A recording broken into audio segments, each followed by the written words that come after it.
Hey adventurers, today is going to be a book review for Skyward by Brandon Sanderson. This is the first book in his young adult sci-fi series. I think it's just called like the Skyward series or something like that. Skyward 1, Skyward 2, Skyward 3, something like that. But this first book is titled Skyward as well. It is a sci-fi, it is also kind of like a school setting or academy setting, and I'll get more into that in the meat of my review in a second. But if you like what you are seeing from these reviews or anything like that, please like, comment, and subscribe, and let me know what you think. Thank you guys for watching, and we will get right back into this review. So I haven't read a ton of sci-fi, and let me kind of set this up. There's some things about this book that you should know going in about me. The first one is that I haven't read a ton of sci-fi. The second one is I don't love Sanderson's newer works nearly as much as his older works. And the third one is I also find that young adult often has a lot of convenience for the sake of convenience type stuff in it, and I don't necessarily like that. Skyward has all three. It is all three of these things. It's a sci-fi, which I haven't read a ton of. It's one of Sanderson's newer works. I believe it's 2018 that it came out, and it's YA with some convenience for the sake of convenience things. Those things are all things that make me tend to enjoy books less. I'll phrase it as that. Now that's not to say that it is bad. It isn't. A not the best Sanderson is still a very, very good book because Sanderson is a great storyteller. So while I enjoyed this one, I didn't love it nearly as much as most people have or will. And that's my personal taste things. That's my experiences in the past, my experience with Sanderson's newer works, all that kind of stuff, like I would admit. But that's not to say that the book is bad by any means, and I'll get back into my review now. Spinsa is a great character. Spinsa is the main character, and the interactions between her and Skyward Flight are what made me really want to continue through the book. Her growth as a character, as well as the growth of Skyward Flight around her, and watching that friendship and that community, I guess, build around her, and how they start to treat her and start to think about her and everything. That all works and makes sense, and I like that. The sci-fi elements are pretty cool, and seeing how Sanderson was able to take concepts and modify them to make sense on this other planet was very well done. So they're not on Earth. It's not a Earth-based science fiction book. It's a other planet all in completely, with Earth as being in the past. And I liked the way it was done. Sanderson, as I mentioned, he's a great storyteller. He's able to take these concepts and to play with them and to make a great story out of it. And I really appreciate seeing that. This is possibly a little bit of a minor spoiler, so I will put a timestamp that you can skip to.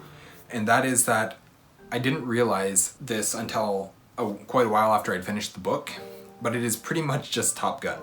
I watched Top Gun a couple weeks ago, finished the Skyward a couple months ago, and so I didn't make the connection until I was watching Top Gun. I was like, oh, this is just the exact same story, almost beat for beat as Skyward, or Skyward is the exact same story because Skyward came after. I don't know how much of an inspiration the movie was for Sanderson, but I would guess it was probably a pretty big one, just based on how similar the two are. I think Top Gun was better. That's my personal opinion. I think Top Gun was better. And now we're done with that. So my biggest issue with this book was one of the tropes it utilizes. And this is, I guess, still, it's not really spoilers. It's vague enough that it's not really spoilers, I'll put it that way. So the trope that is being utilized here is the "here comes the cavalry" trope, and I have a hard time enjoying that trope as it is, but I do know of several instances where it's done well. I mean, I can look at, Lord of the Rings. I can look at even Gawain by J.P. Harker uses this trope, and the way it's done in Gawain, I don't mind.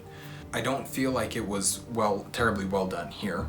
There was aspects to it that was done well, and there was one aspect that just, I didn't buy it. For that trope to be done well, in my mind, it has to be earned, and it has to not interfere with the main character's character arc. It didn't really affect the character arc a ton in this one. It did a little bit.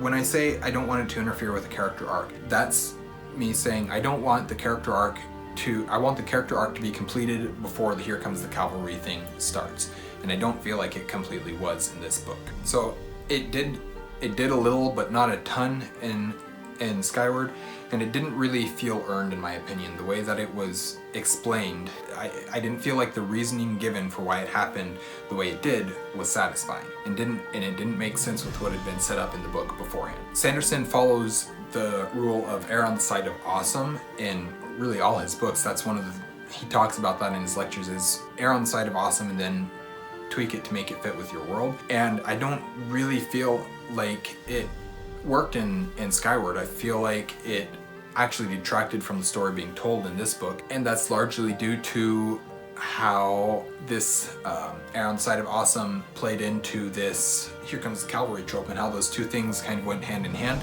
and I didn't like the execution of it in this instance. All that being said, it's still a very fun book. Well written, fast paced, easy to get drawn into, etc. It's not a bad book by any means. It just definitely had some failings in my mind, and that's a personal preference. I enjoyed it. It's not a 5-star book for me.